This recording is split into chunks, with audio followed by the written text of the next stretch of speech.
let us get into it. Let us into it get. Let us get into the thing of which is which hat, which is the which hat. Which hat it is, we don't know yet. It might be any number of hats, but the question of which hat it is the central question of which hat atelier. Because like, if you don't know which hat it is, then what hat are you even gonna know if it's which hat? So let's do that. Let's watch the episode 4 of that one. And if you haven't been along to one of my reaction recordings before, I do this spiel at the start of every single one of them. So if you have, you know this already, you can skip ahead.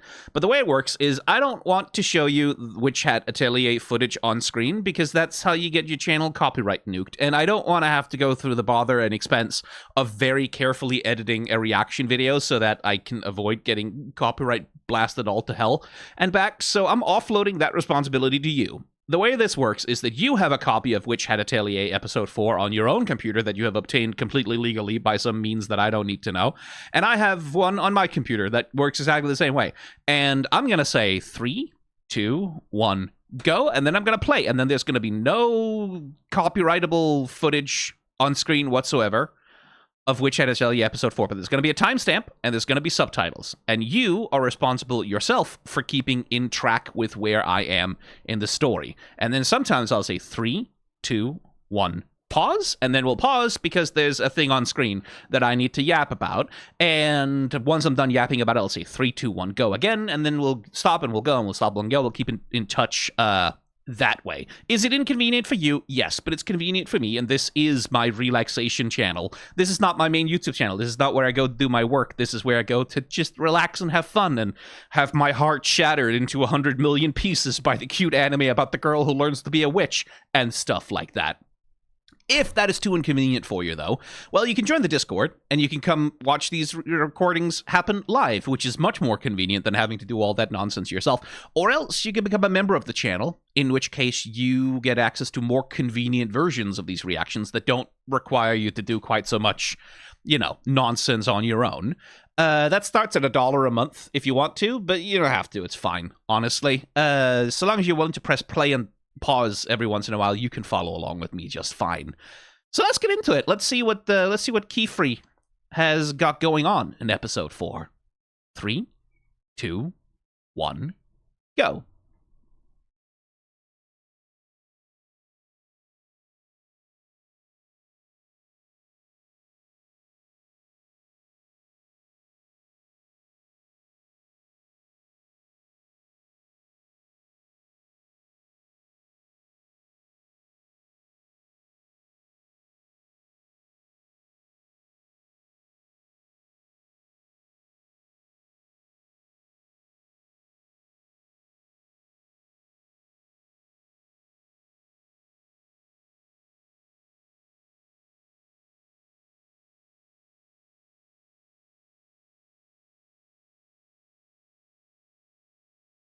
Long ago.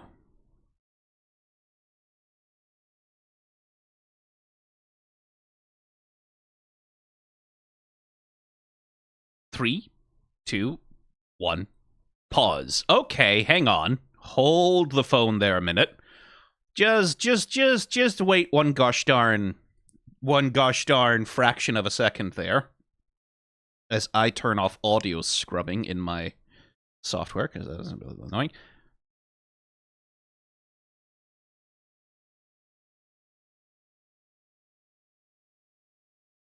Some gorgeous animation happening in the water thing. That looks very nice. Like, that little rotation there is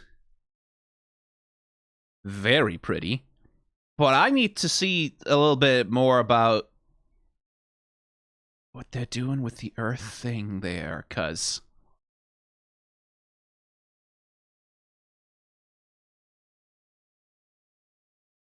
yeah, all hand animated, as you would expect. And then, because the thing they do next is they fucking do a manual. By rights, that should be a fucking 3D camera. You ought to do that with 3D. It's irresponsible not to. But no, that's fucking Jesus fucking Christ. Okay, so what do they do here? We have two layers going on the ground. We have the layer of texture, which is all of this grain and stuff that's down there, which has a bunch of topology sort of painted into it, whatever the hell that is. And then we have this second layer of all of these little dark marks, right? Like, those seem to be hand painted on, and they seem to be separate layers even, because, as you can see here, as we begin the camera move, this layer is moving separately from the background. But then as we proceed, you can see that the background begins to move and rotate as well. And what it looks like to me, oh my fucking god, really? Okay. So this looks to me...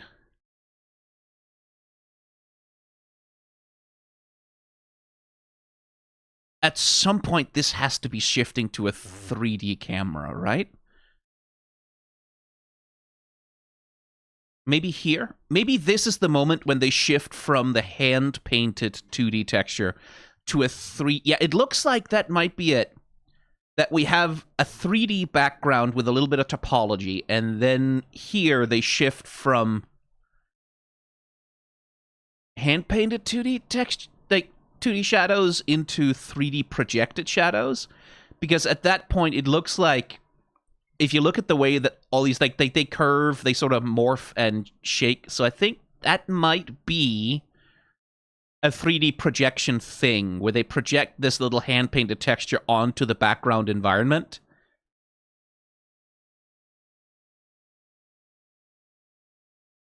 And then you have, like, a 3D camera move happening with this rocky surface.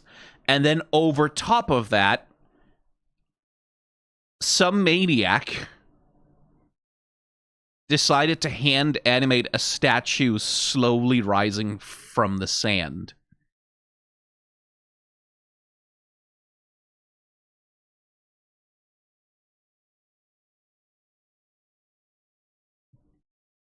Is that a Legend of Zelda reference? My worst Markiplier impression.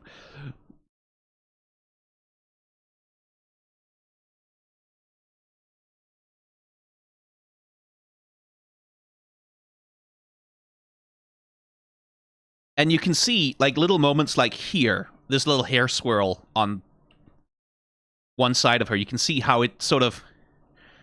It gets noticeably way smaller, like it shrinks a little bit, which is just like a little bit of the transition from with the camera move, and like that's still a remarkably impressive bit of animation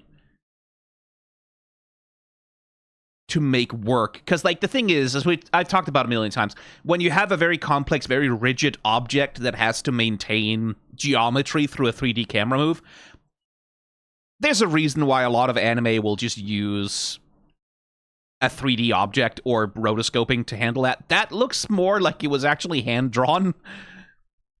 Which, like, and by which I mean not necessarily fully rotoscoped over a 3D object, which is damn impressive.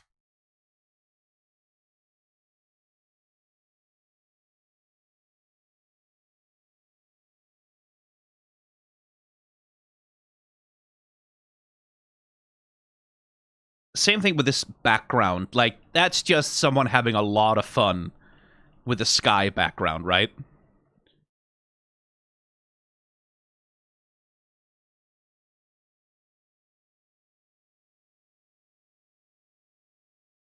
Very chaotic, but you can see they adopt this consistent movement aesthetic of swirl, swirl, swirl, swirl, swirl, like, which goes in the movement of the character, and then it is in the movement of the tail, which is like a good way to sort of indicate wind.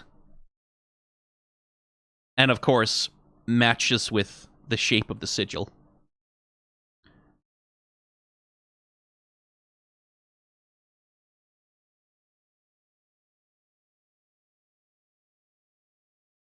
And then just a lovely bunch of fire animation.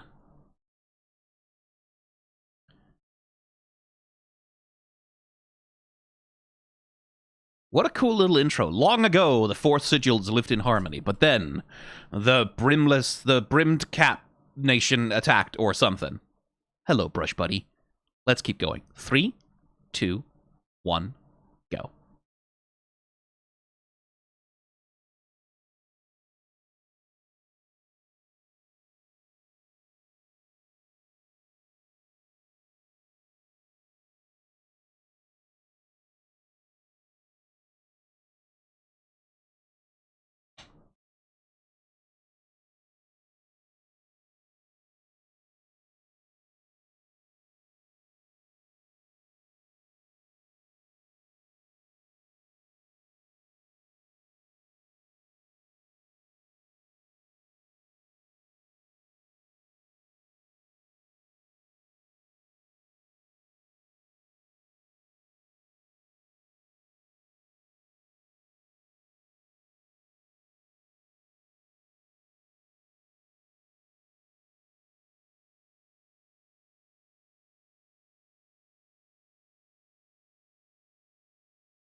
She's so adorable.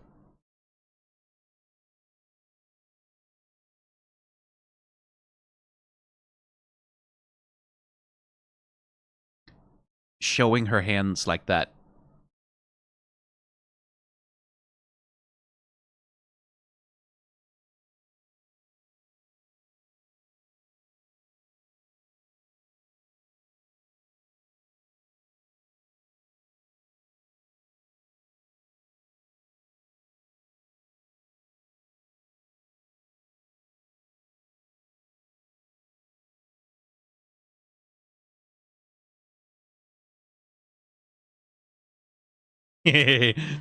Magical art supplies.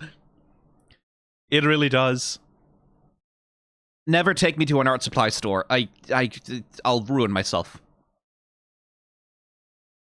Oh, I love Brush Buddy. Goddamn. 3, 2, 1, pause. I love Brush Buddy. Look at Brush Buddy. The animators love this little thing so much.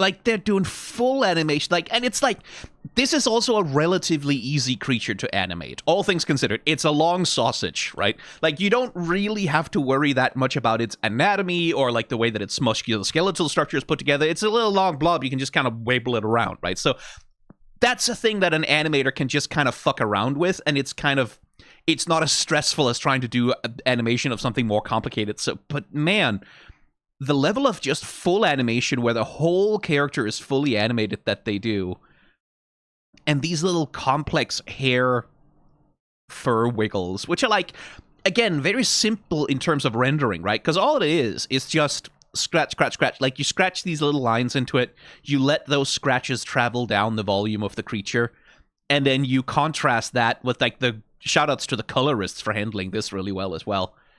With the colorist sort of adding a little bit of fuzz in there as well. And, like, you paint outside the lines every once in a while, it doesn't matter. And it gets you this... God, what an appealing little creature.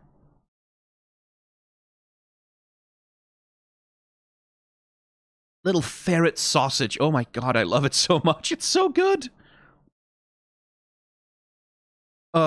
Anyway, let's listen to a banger. 3, 2, 1, go.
Oh, you're showing off.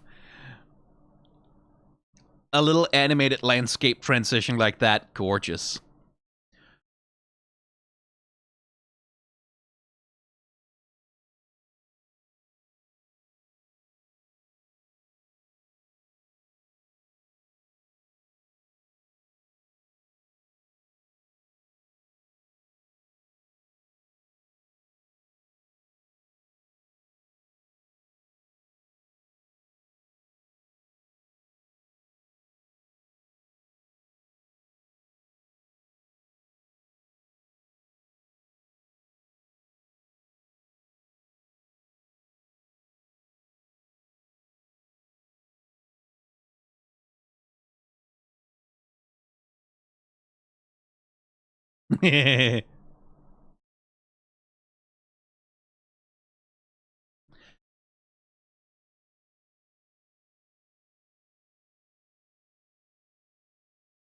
Three, two, one, pause. I like the pose they give to Agott there. I really like it. It's like, it's also like she's on the, it's a classic cinematography thing. She's on the cusp between light and shadow, right? She's removed.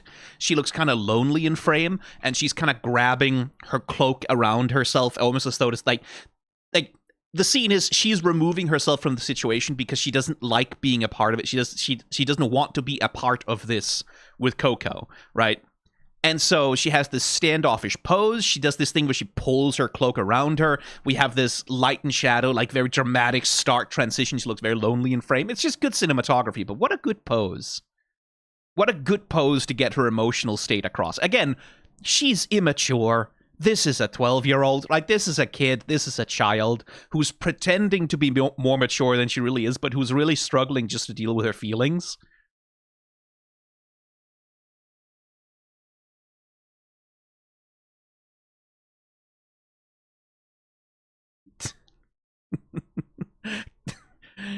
Keyfree so delighted to get to deliver a history lesson to someone who might be interested, whereas Coco, she's not listening, she's not paying attention, she's just looking at it. It's what a delightful dynamic. Just that he takes the opportunity, like, oh my god, I get to info dump about my special interest.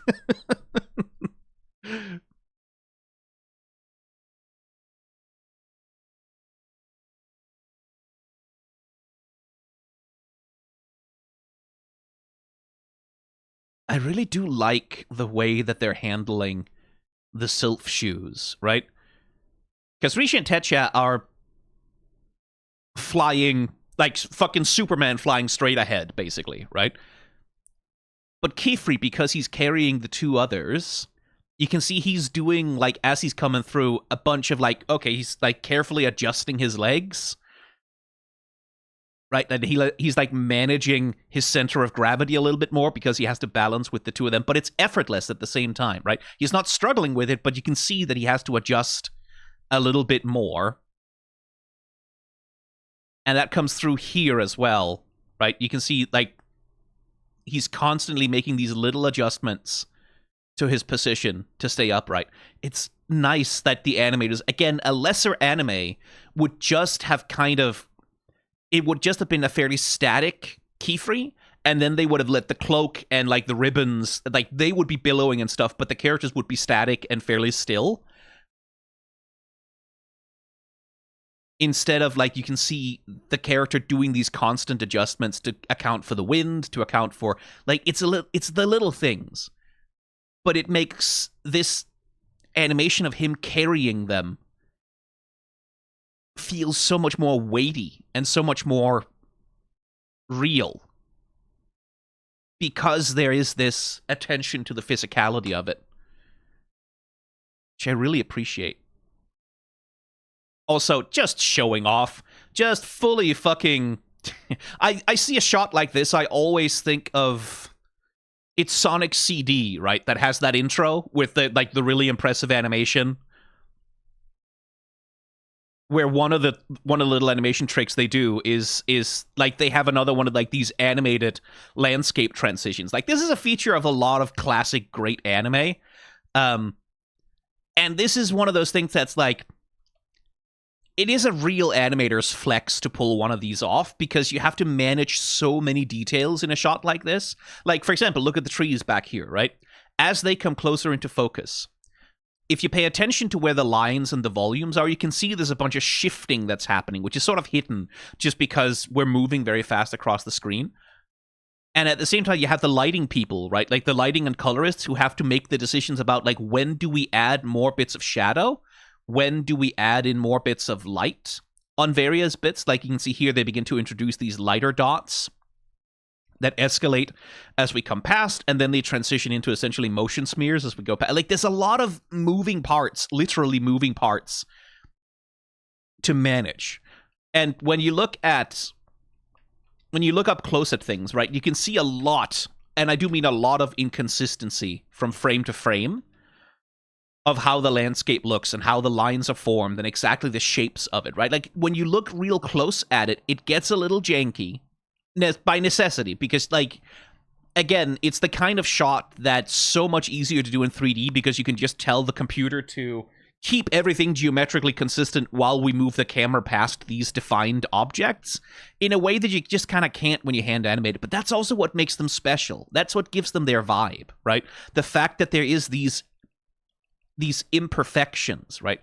That it's an illusion that works when it's played back at full speed, and where you can see the human hand of imperfection when you slow it down. You can see that it's like, it's all craft, it's all illusion, it's all magician's sleight of hand misdirection of your attention, where so long as the motion feels right, so long as the movement feels good, then the eye forgives. The eye forgives that not everything in frame is perfect. The eye forgives all of that, because you get the feeling that you're looking for comes across perfectly. It's a flex. It's just a flex. That's literally all it is. I say as though that's dismissive. It's not dismissive. It's a flex, and it's impressive because of it. Other little things I like. Again, this thing about the physicality of flight, right? How does Tetcha fly? Well, she flies like this, right? Tetcha flies wiggle, wiggle, wiggle, wobbly. How does Riche fly? Straight on. Like, much fewer corrections, much more steady, whereas Tetcha is, like, wobbling more side to side. And again, like, it's like, yeah, that's their movement aesthetic, right? Like, that's how they are as red Oni, blue Oni.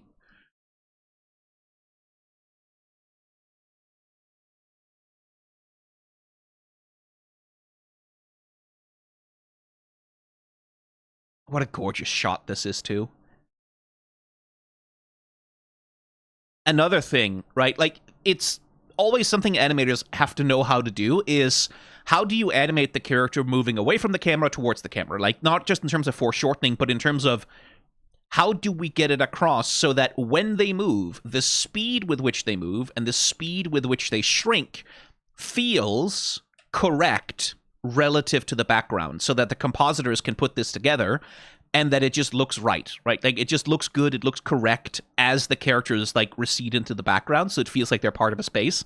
That is a thing that can be really subtle, and it can be really easy to fuck it up a little bit so that the character doesn't quite look like they're connected to the environment that they're in, especially when, like, it's one thing when you have a hallway, right? They have a hallway, there's a bunch of stuff there, all of it informs, like, how deep is the perspective here? I can scale the size of the character next to the size of stuff in the environment, and it'll look right. You can't necessarily rely on that when you have a huge fucking top-down wide shot like this. So that's just down to the animator being really good at managing the size and motion, and the compositors as well. One thing I'm curious about, as Keyfree recedes... Oh, yeah, you can see it, right? You can see the level of detail. That's another thing the animator has to be good at, is judging the level of detail that's necessary for each part of the shot, right? As Keyfree recedes, you see rapidly decreasing amounts of lines and decreasing amounts of detail on him and the girls as they transition more and more into these, like, almost indistinguishable blobs, right? That, again, is the job of the animator, is to manage that smooth transition of how much detail are these things animated with, because the more detail you put on them, the noisier they're going to look when they're really small. You'll be able to observe the same thing with stuff like Tetsuya's hair, right? Which starts out as this very bushy, very like fucking gibbly-ass mane, and then it recedes more and more into a blob. And that, again, the animator has to have a good sense of, like, how much detail do I need for this bit here?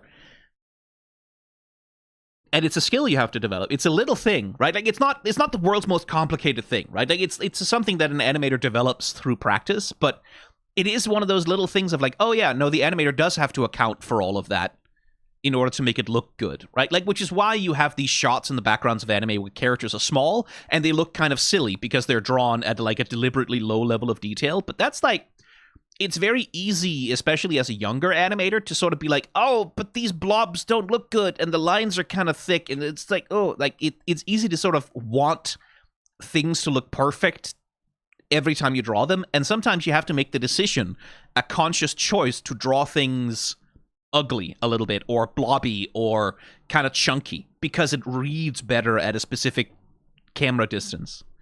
It's little things like that.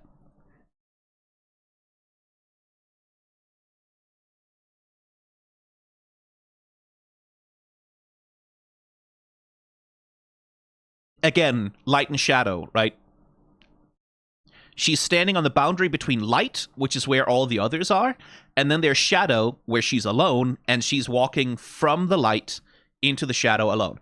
Also, remember that Coco is very heavily associated with light in terms of the show. It's like the cinematography is doing a lot of like good groundwork to support the relationship that Agott has to the others.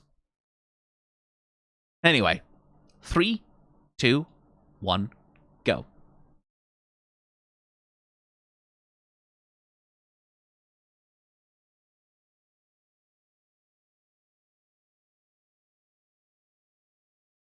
Ooh, background character designs. They're good. I like to see that. It's not just a bunch of, like, generic anime blob NPCs. Like, there's a sense of individuality to a lot of them. I appreciate that.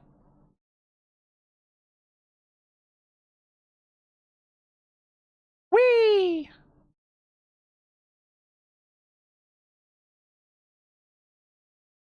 Oh, oh, that's a good creepy shot.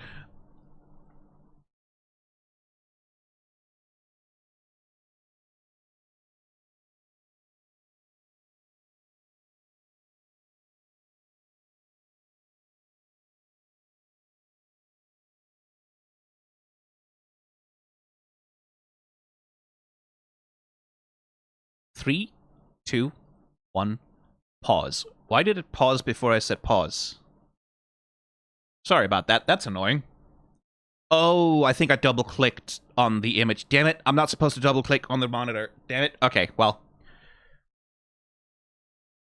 We are at 6 minutes, 53 seconds exactly. God damn it, I hate it when that happens. But we need to have a comparison here.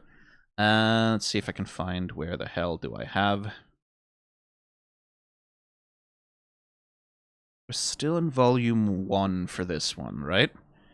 Because there's a specific, again, cannot stress this to you enough, read Witch Hat Atelier.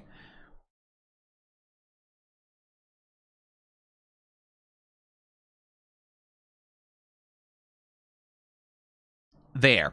So, the bit we've just been through, they skip over it fairly quickly because there's really there's no way to do this shot that I'm thinking of in an anime. It only works in a comic, right? But this is like a fairly, like, oh, okay, we have the horse's head, we have these stairs, there's a little bit MC Escher, the character's moving up through. It's a nice shot, relatively unremarkable, right? Here's how it's done in the manga. I want you to pay attention to, as you look at this page, how hang on.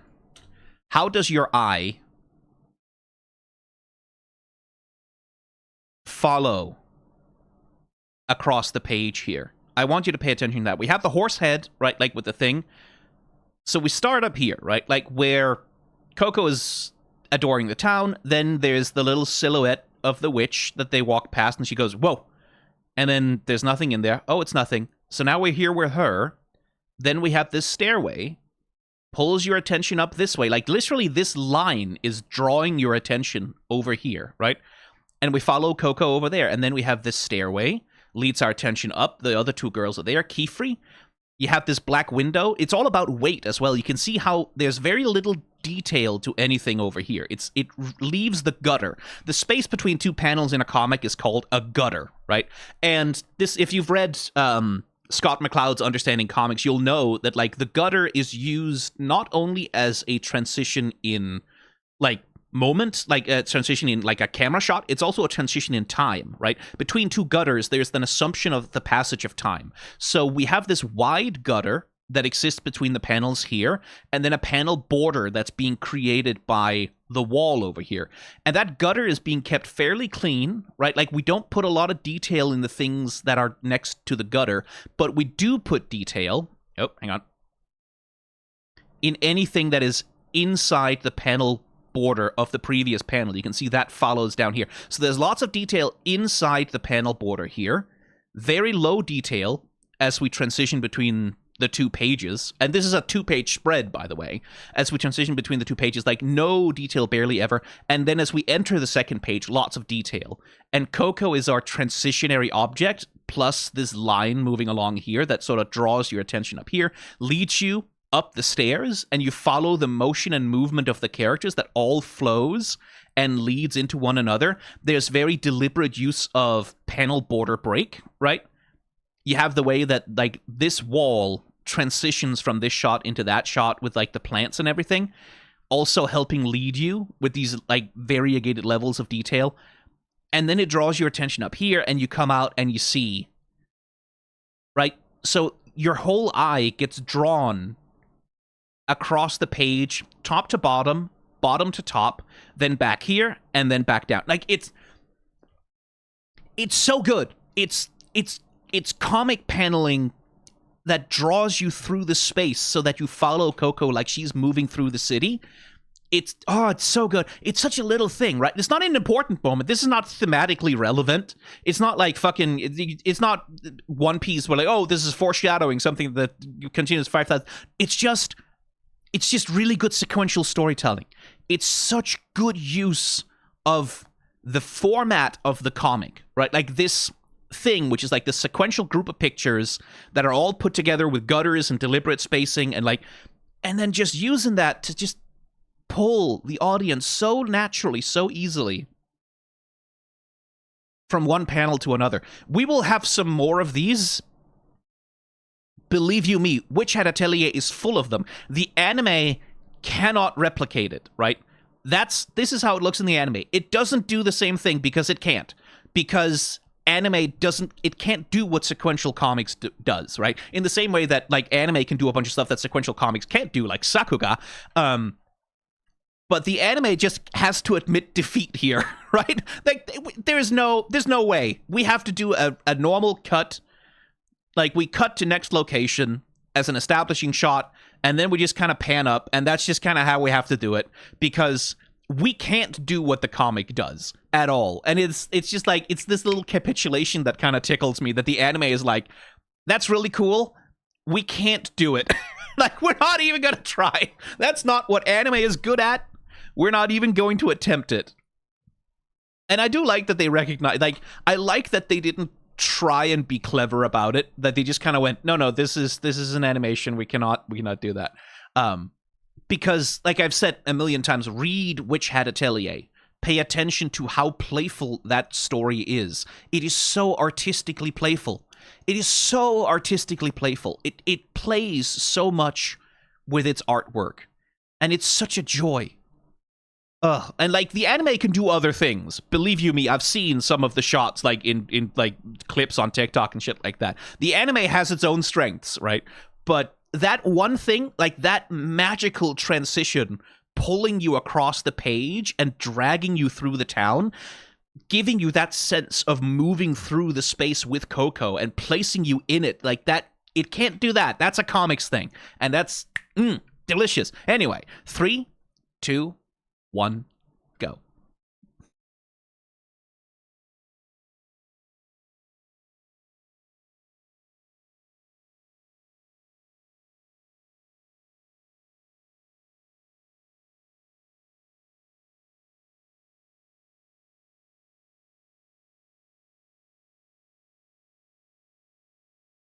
Ooh, that's gorgeously colored.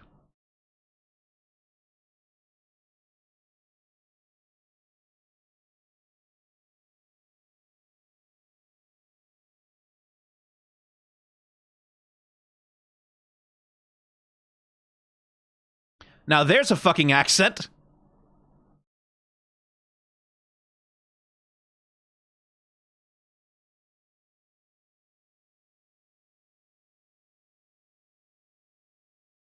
Is that some form of...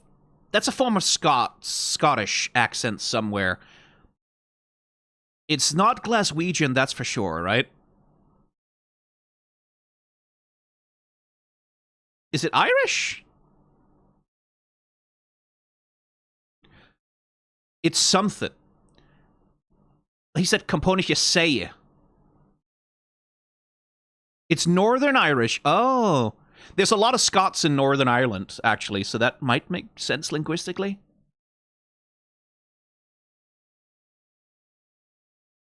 Nay? Yeah. Yeah, that makes sense.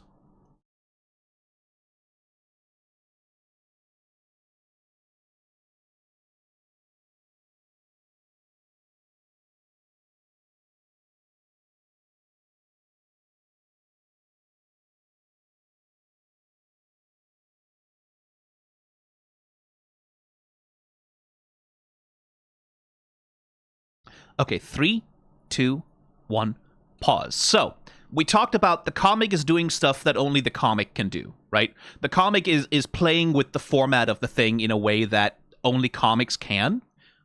Here, the anime shows off something it can do that comics cannot. So, in comics, right? Like we talked about a second ago, the gutters between panels, right? The function of gutters between panels is to separate shots, it's to separate like subjects, it's to move the story along. So, one of the things about comics that's unique is that when you read a comic, you control time, right? Because you decide how long are you going to spend looking at each panel. Again, if you're reading Witch Hat Atelier, spend a long time. Spend a long time. Look very closely. There's many things to see in these comic panels, but you are the one who controls time, right? You control how long you linger at something. You control how much attention you pay to each panel. You control these things. And artists can be in conversation with you about that. Artists can do things to try and move your eye and try and like pace you out and make decisions about how fast something is going. This is something Watchmen does, famously with its 9-panel layouts. Like it has a very specific approach to controlling the tick, tick, tick, tick, tick of time, which is like relevant to the themes of what that story is doing with Dr. Manhattan and so on. But this is something comics have to relinquish that level of control. They have to allow for and design for the control of the audience to decide how fast things happen, right? How long do we linger on something? How fast do we go? You can encourage the audience to take more time with something. You can encourage the audience to move faster past something, but you can't control it. The anime, on the other hand, can make very deliberate decisions about how long are you going to spend looking at this shot? Well, that's our decision, and we're going to decide which shots you get to spend time lingering on, right? So for this page, we're moving up the stairs, we're being introduced to this character, right? We have 1, 2, 3, 4, 5, 6 panels, and you can see the page is encouraging you to take notice, right? Because we have 2 fairly small panels, we have 2 very small panels over here with Coco, and then the panels with this new character take up the majority of the space on the page. So this comic is encouraging you to like, hey, we're spending a lot of space on this thing. This thing is happening here. We're spending a lot. You should probably pay attention to it. But it can't force you to sit with it, right? This, you can decide to just go, okay, there's no dialogue, okay, moving on, right? You can just do that. The anime can make some decisions about who and what you pay attention to, which is what it does, right? As Coco comes up the stairs, right? Like, we add in this shot, which is not in the comic, where we pay attention to her moving up the stairs. By the way, beautiful rendering of her heels there. Moving up the stairs, and there's this slow, ponderous, like the camera's slowly panning up. She's taking each step. We're not cutting. We're lingering on it. Then we cut to someone doing something here, right? Okay, there's someone's doing something. There's this sound of the snip, snip, snip. We're cutting to some work tools, right? Like, we are really spending time. This scene, the thing that's happening here, the character that we're about to meet, we're foreshadowing their existence. They exist before they ever show up in these sound effects and stuff. And again, back to luxuriating, taking our time. This is a slow, slow ascent up the stairs. If the comic tried to do this, it would be a huge waste of space, right? It would be a very silly thing to cut back and forth between these shots and do Kuleshov shit. It would be an inefficient mode of storytelling.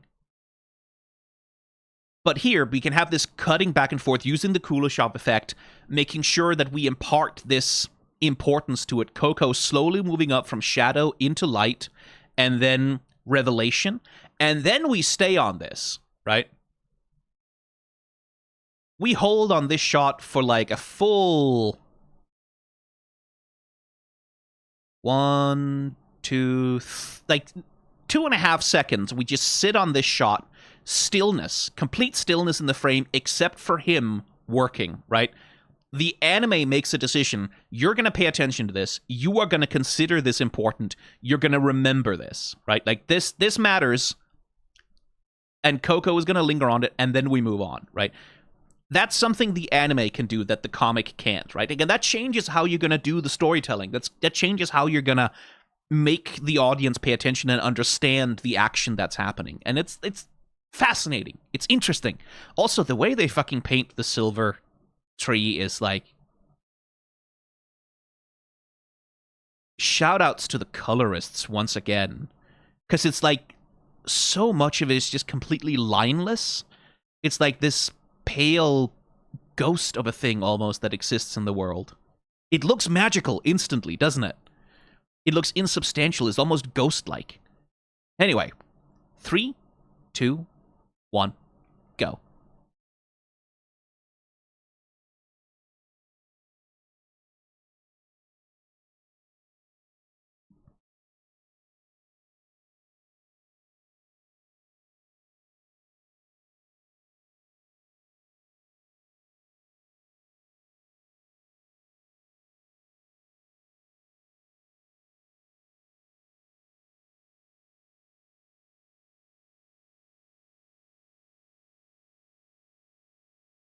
Okay, I hear the Irish now. The tray itself, yeah.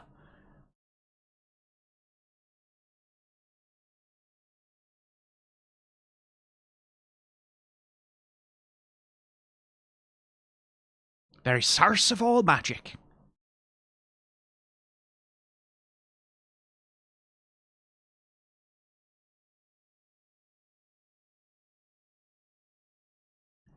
Hey, blood. Remember that. Blood.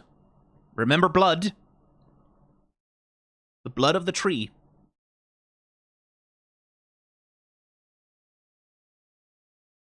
Brush buddy.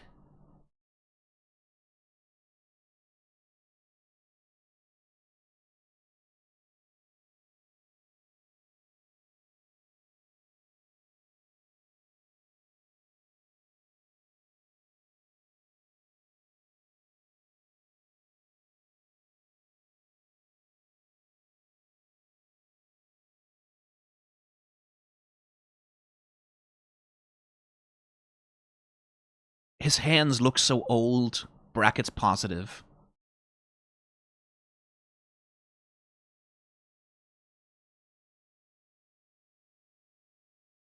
Of course.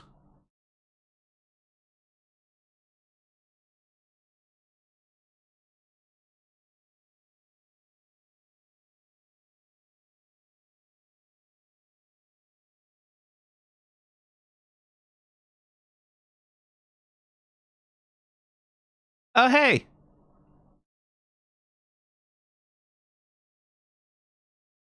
That's probably fine. Don't worry about it.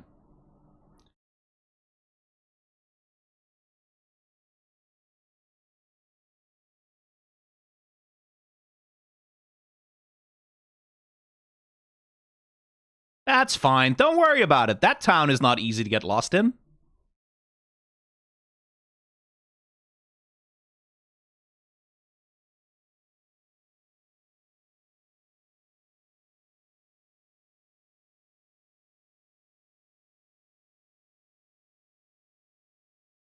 Light and shadow. Oh my god. Light and shadow. Light and shadow. Pay attention to light and shadow. Oh, they're really hamming it up. Jesus. Boundaries between light and shadow. Hey, look at that. Oh, give me a Scooby-Doo chase sequence. Yes! Scooby-Doo chase sequence! Come on!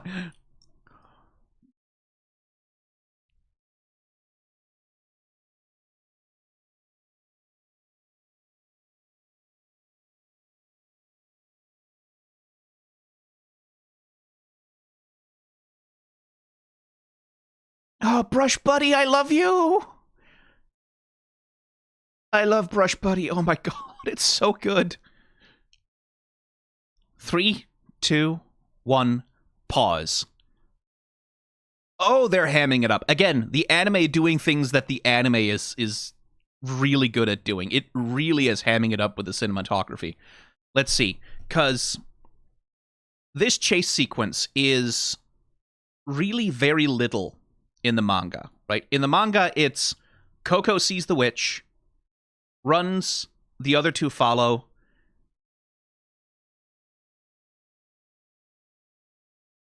Run into Techa. We're down a hallway, then there's this fog, and then they're gone, right? Like, that's all that happens in the manga, right? It's a very quick little chase sequence. They fucking stretch that thing out here. They really luxuriate in it. And again, the anime is forcing you to pay attention to certain things, right? Specifically, we have just had this sequence where we have the bright white tree that sometimes has black branches and turns like from white to black. Okay, boundaries between light and black. And then we have the whole scene, which is bathed in this very bright white light that's sort of present everywhere. So we've already introduced like this extreme bright lighting, these extreme sharp boundaries between light and dark. And then when Coco sees the witch, right, all of the color goes away. Now it's black and white. And as we move through the town, right now, it's sunlight, right? Like, it's yellow sunlight, things are kind of warm, it's kind of a pleasant sort of spring, summer's day, whatever it is. Like, but there's still color, there's still vibrancy in the world. And then as we get further and further into the chase sequence, it gets more and more stark, right? Like, the colors, the plants disappear. Things get more and more stark, more and more bare, more and more depopulated. And so this transition that we get of the girls from one world into another world is like, they're really emphasizing it, and they're really playing it up. This idea of going from shadows to light, from light to shadow. Literally, like, it couldn't be any more on the nose with this shot in particular, right? Hey, which way? Into the right, and then you go towards the light, or the left way, and then you go into the dark and the shadows. Like, which way are you going? Well, Coco is chasing this, and we get a literal fucking Scooby-Doo shot. That's so fucking funny. A literal Scooby-Doo shot. And it's everywhere in this thing.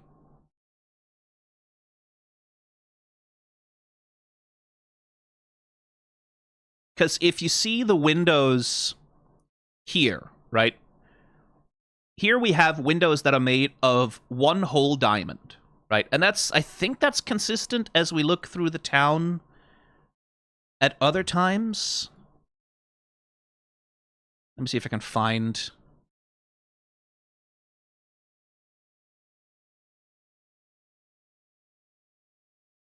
Need a shot of a window I can look at. Oh, actually, no. Oh, that's interesting. I didn't even realize that.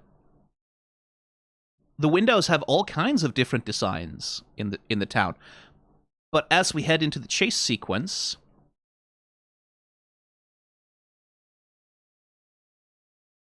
they make a point of fucking with the windows. You have this diamond, you have this upwards, you have this downwards point.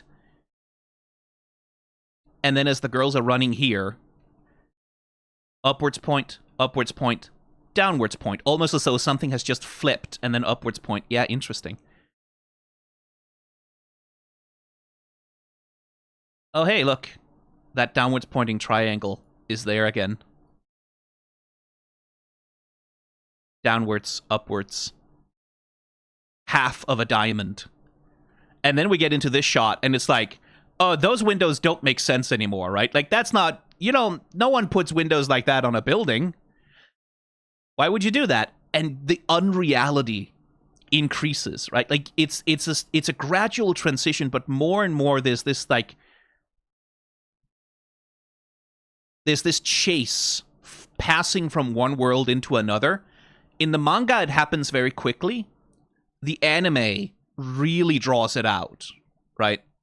That you are running into a labyrinth here. You're being drawn into a different world by chasing the shadow of this witch. And then they're gone. And the environment returns to normal, right? Like the sunlight becomes yellow again.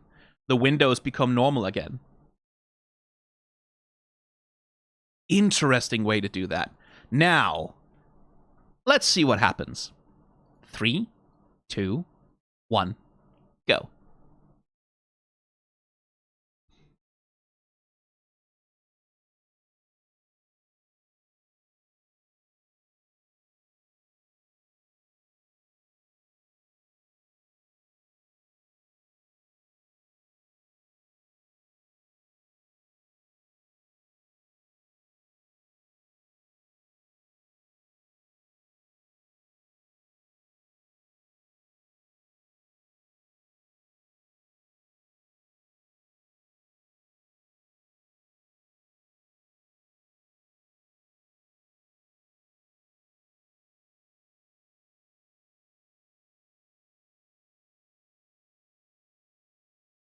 Well observed.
Three, 2, 1, pause.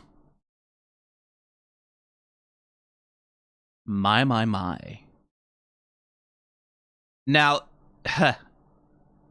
continuing the theme of doing the comparison with the comic, here's how the dragon enters in the anime, right? We have this shot of the girls, very small, against this huge, abstract, bizarre world. This big enfolding and closing wall, and then the dragon comes over like the fucking... like the Titan in Attack on Titan.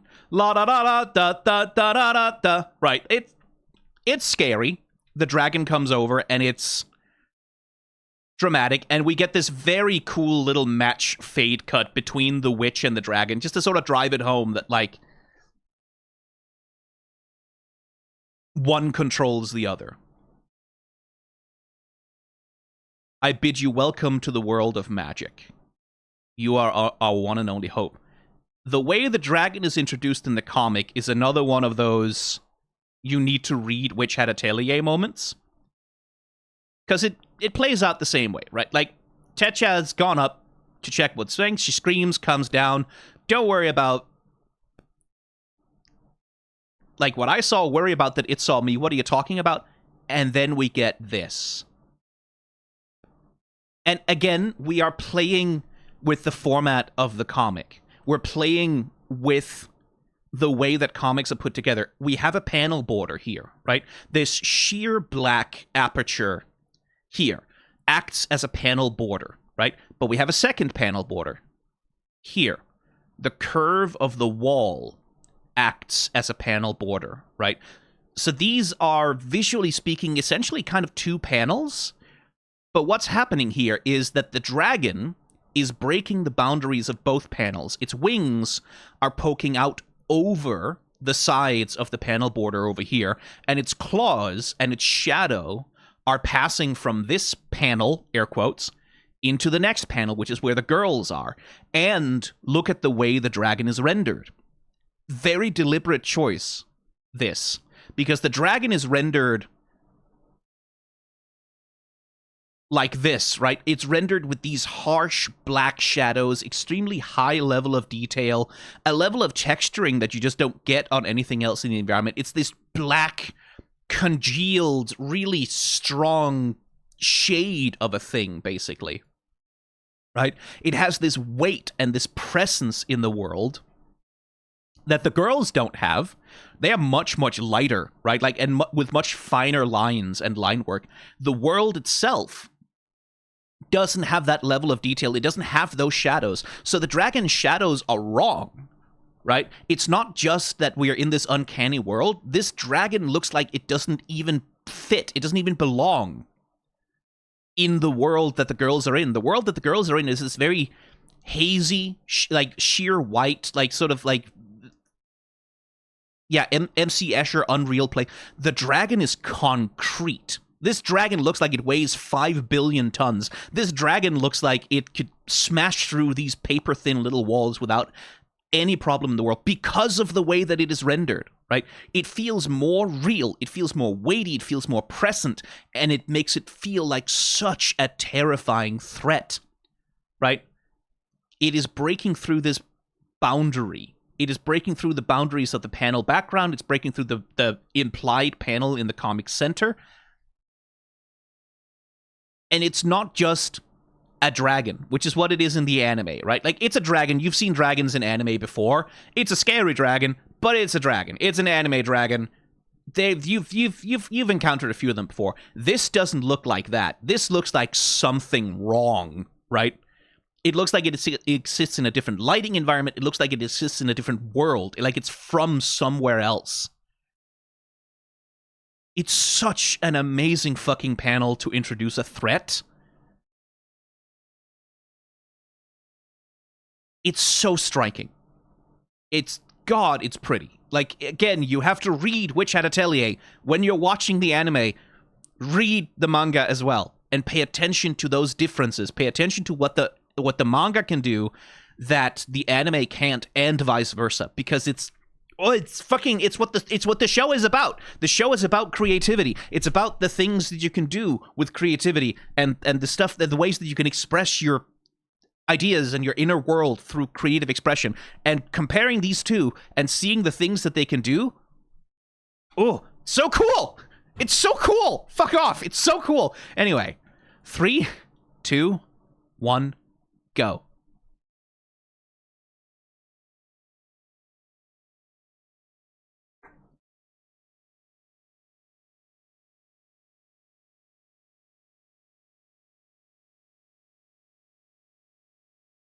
Keyfree is just as much of a magic nerd as Coco is.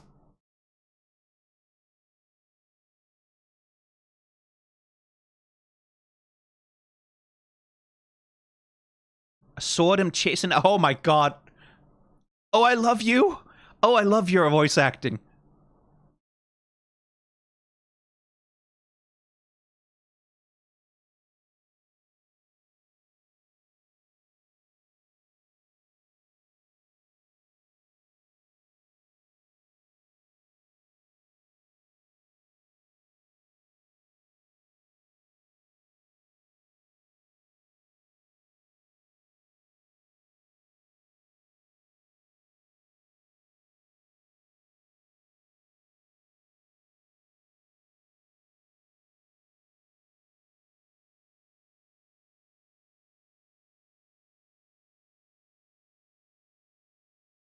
Whoa!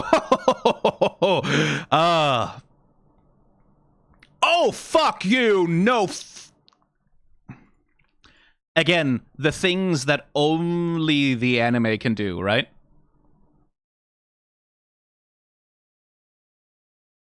Three, two, one, pause. Oh, we need to look at that shot. They were like, okay, we can't do the introduction panel. We can't do that thing. You know what we can do? Fuck you, 3D shot. Hand animated 3D shot, too. God damn it, they must have rotoscoped this. Fuck off, they must have.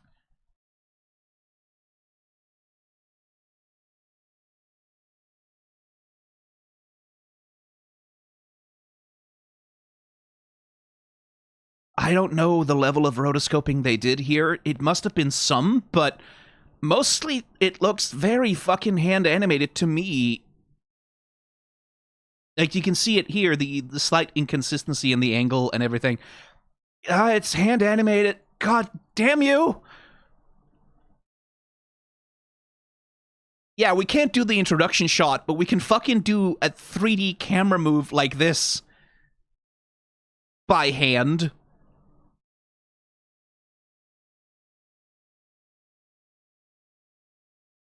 Just to give Agott that hero moment.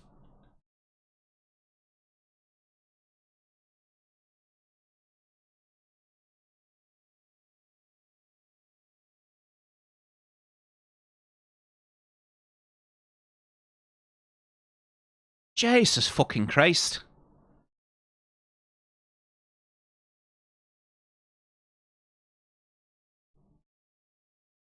Yeah, they can't match the aesthetic idea of the manga, but they can really play with the uncanniness and, like, visual impact to give things that extra sense of weight.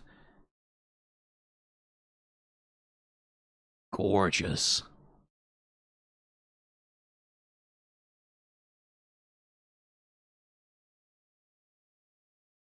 Three, two, one, go.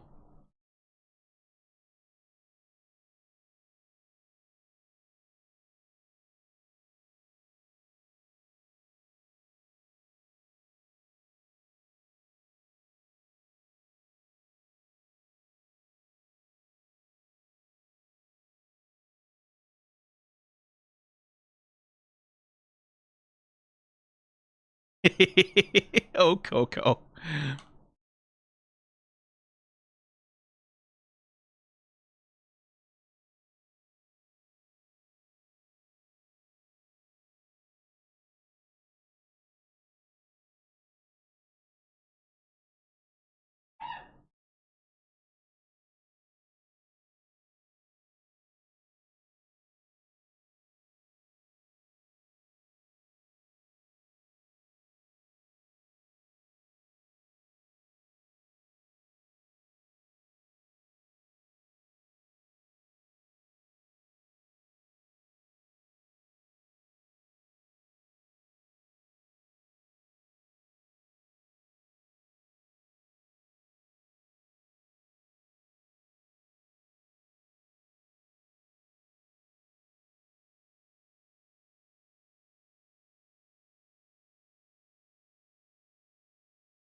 Yeah, she's a child.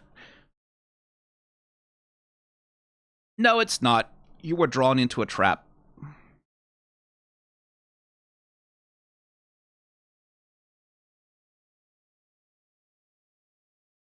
Ooh, gorgeous cloth animation.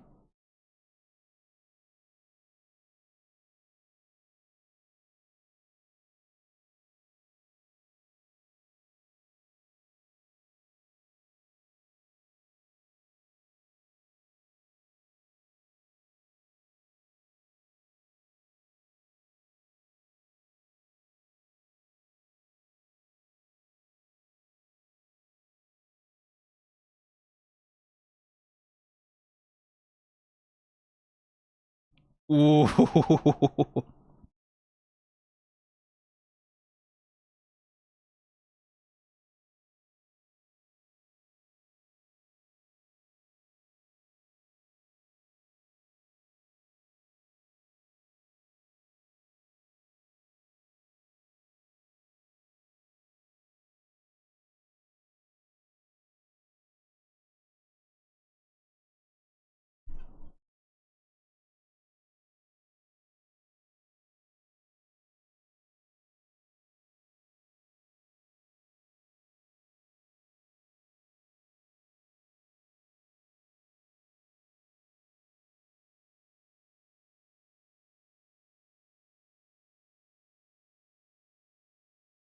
Oh, she says as she walks away from Coco. My God.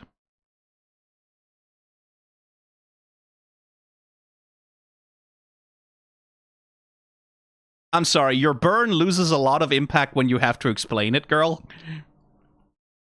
But yeah, they're children. 3, 2, 1, pause.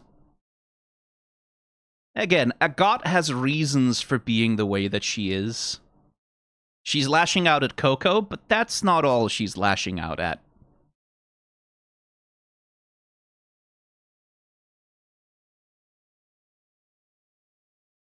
And they really pay attention to the moment when she snaps, right? Like, they're rendering the mouth with a lot of volume so that you can really see, like, that buildup of tension and the clenching and the shaking until...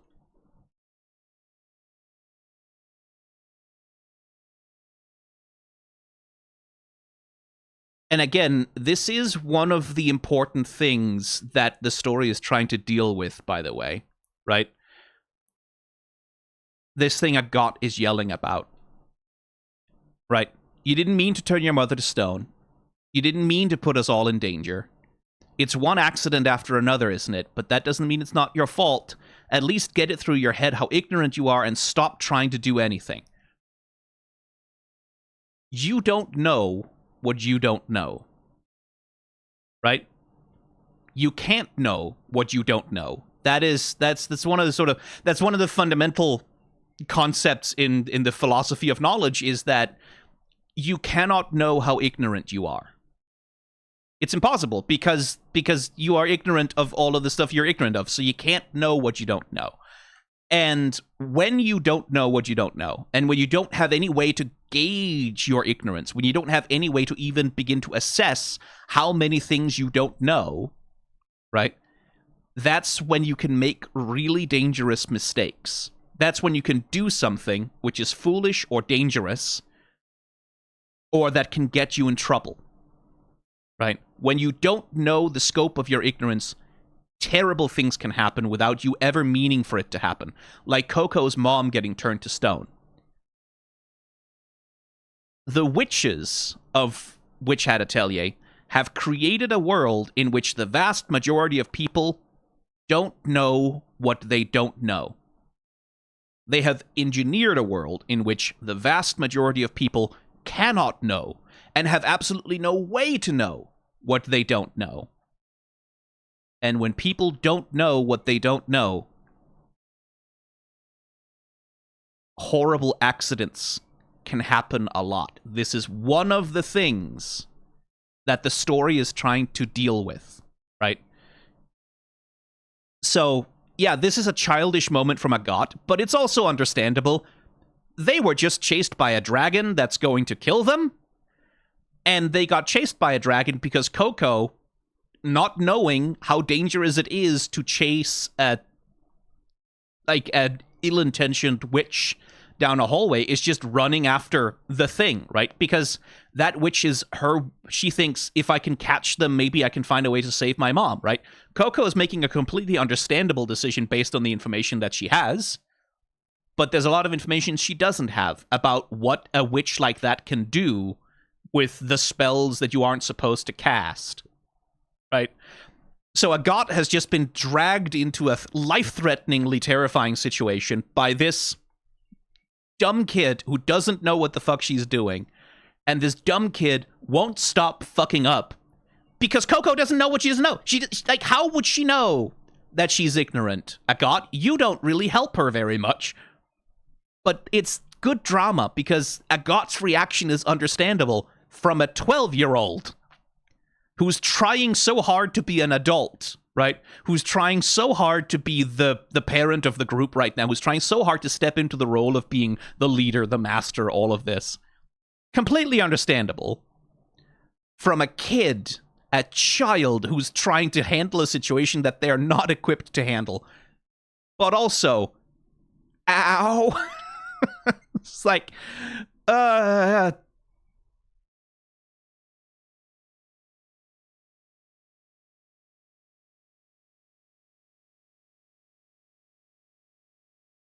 the mortification of it.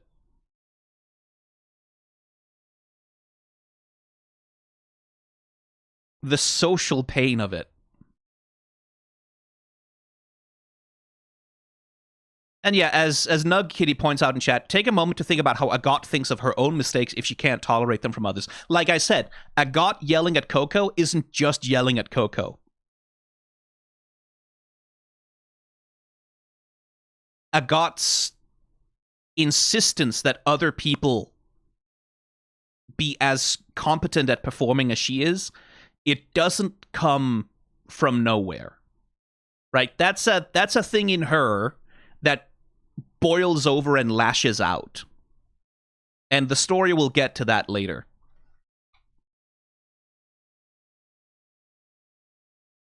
She's a very good character. And she's an asshole. Like, she's an asshole for like, again, none of what is in Agott, right? Like, none of the extenuating circumstances makes her behavior okay. Especially that little parting shot. Like, come on. I do like that she ends up undercutting it, right? Because that's a withering line, right? That's a withering put down. If she just lets it hang there. Let's put this dead end behind us, walking away from Coco. But then she can't help it but say, I meant this part of the maze, but if you interpret other interpretations of Al, right, now it doesn't land as hard because she's a kid. She doesn't know when to just leave it alone, right? She has to explain herself.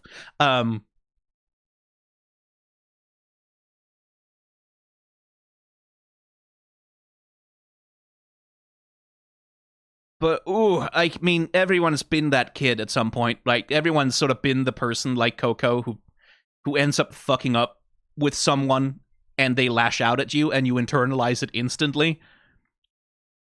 It's like, it's a relatable experience. Oh, it hurts.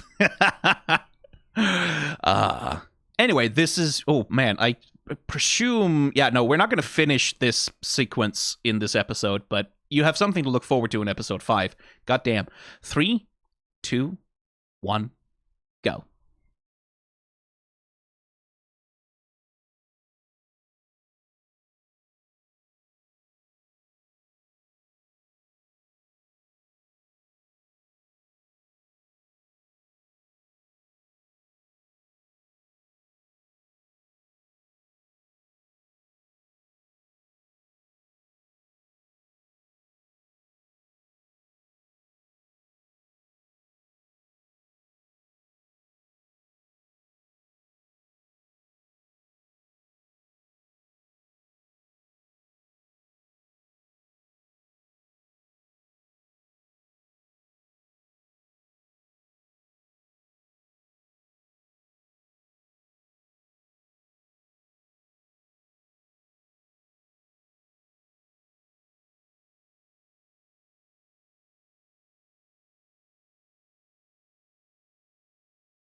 Rush Buddy! He's so good!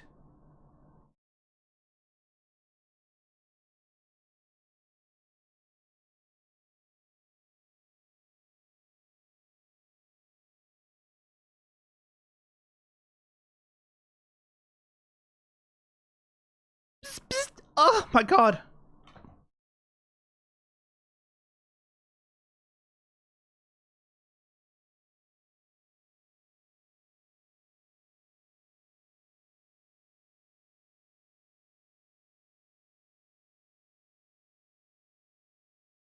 Ooh, I wish I could watch more, but I can't. I want to record more right now, but I have to go make dinner and stuff.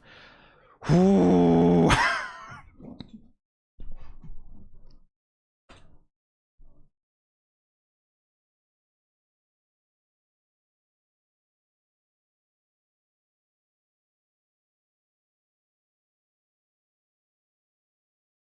the thing is, there's so much there's so much I want to say. There's so much I want to I want to comment on so many things. There's analysis and foreshadowing that's happening, but I don't know how far the anime is going to go, and I don't want to say something that spoils someone beyond where the anime is going to go. I don't know how far that gets into the chapters.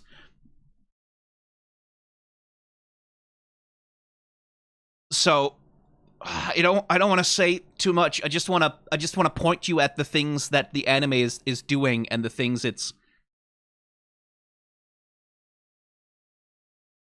hinting at. Like, we talked about black and white, right? Like, there's so much black and white here. These, like, very strict binary divides and boundaries between things, and the crossing of boundaries, shadow and light, right? The story is trying to deal with that as well. The story is trying to engage with these questions of, like, binary choices and one way or the other. Light and dark. That's part of what the story is trying to deal with. Ignorance and knowledge, right? Creativity and...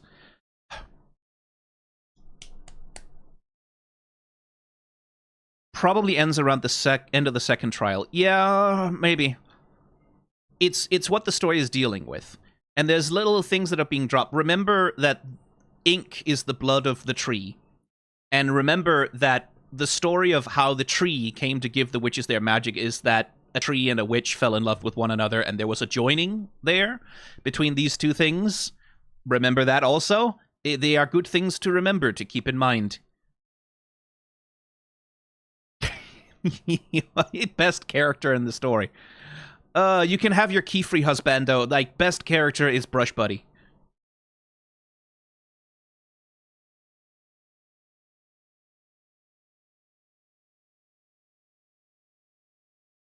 I cannot believe they did a little Scooby-Doo chase sequence. Like, not fully. I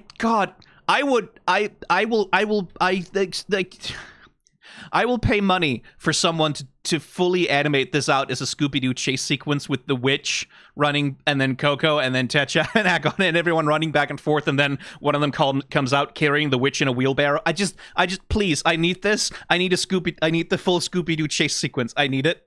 I just need it for my mental health.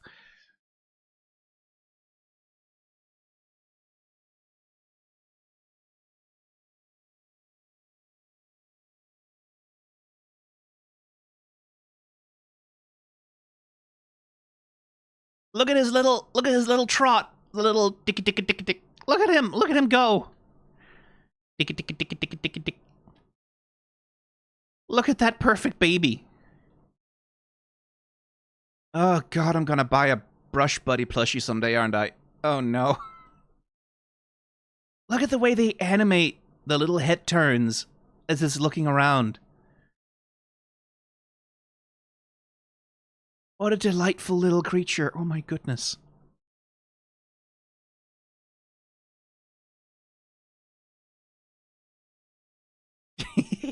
Little sausage.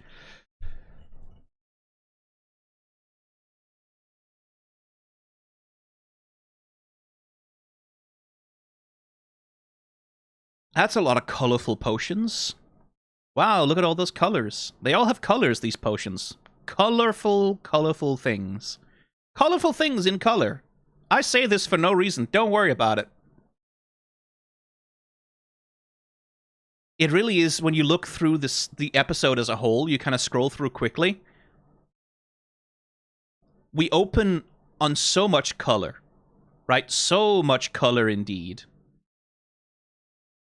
Everything's so bright and saturated. All the witches' outfits have all these colors. There's plants, there's greenery, there's colorful things in the shops. And as the episode goes on, the whole color palette of the whole episode gets colder and more stark. And more, like, the light gets brighter and whiter. Right? And color remains here and there, but as the episode goes on, you can see how the color gets drained out of it until we enter the black and white world. And then as we transition from the girls back to Keyfree, one of the ways we mark that transition is... boom! Sunset colors. The most colors.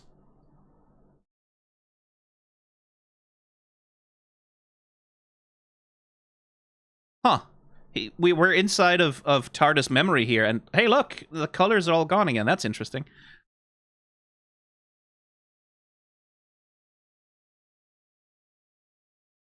Just good cinematography. I wonder what this episode's color histogram would look like. Yeah, I mean, I'm sure someone on Twitter has probably posted about that.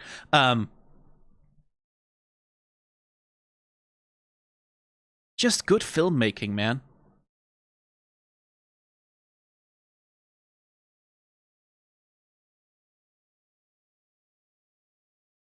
Just a bunch of people fucking going to work.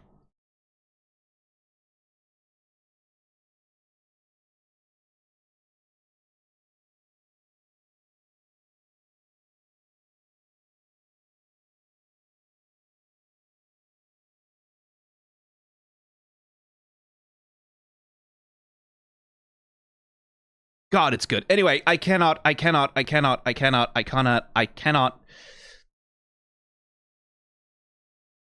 keep recording. I have to stop. I have to go make dinner. I have to. God damn it. I want to watch episode 5, but we'll do that as soon as possible. Bye.